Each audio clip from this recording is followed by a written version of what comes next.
আপনারা দেখছেন বিশ্ববঙ্গ চ্যানেল, মানুষের সাথে মানুষের পাশে। সঙ্গে থাকুন, দেখতে থাকুন বিশ্ববঙ্গ চ্যানেল। সাবস্ক্রাইব করতে অবশ্যই ভুলবেন না।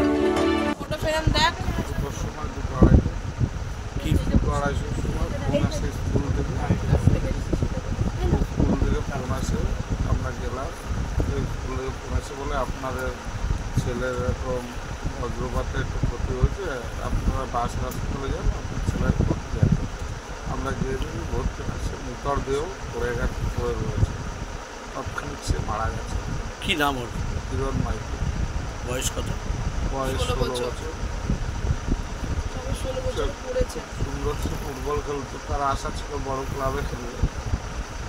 ইদানিং তার প্রস্তুতিও চলছিল বড় ক্লাবে খেলার, কল্যাণ স্টেডিয়ামে খেলবে, তার প্রস্তুতিও চলছিল। ছেলেটা চলে গেল।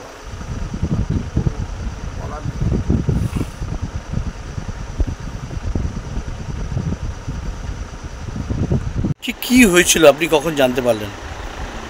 আমি ঠিক জানতে পারি 2টো থেকে 2:30টার ভেতরে জানতে পারি। স্কুল থেকে আমাকে ফোন করেছিলেন কোন এক স্যার, ফোন করে আমাকে বললো যে আপনার ছেলে বজ্রপাতে আঘাত হয়েছে, ওনাকে হাসপাতালে নিয়ে যাওয়া হয়েছে, আপনি তাড়াতাড়ি হাসপাতালে পৌঁছান।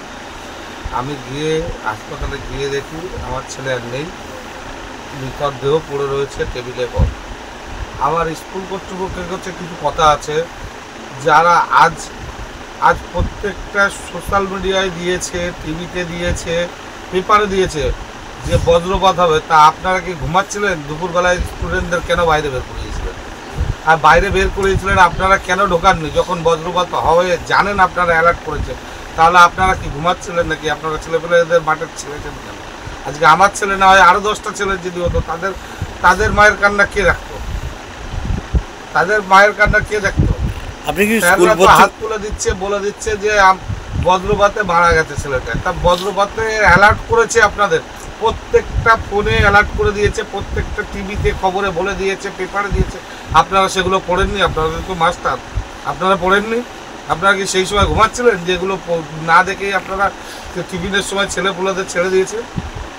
আপনারা কি স্কুল কর্তৃপক্ষ দায়ী করছেন? অবশ্যই দায়ী করছি, আমি অবশ্যই দায়ী করছি। স্কুলের নাম নীলগঞ্জ শিক্ষায়তন।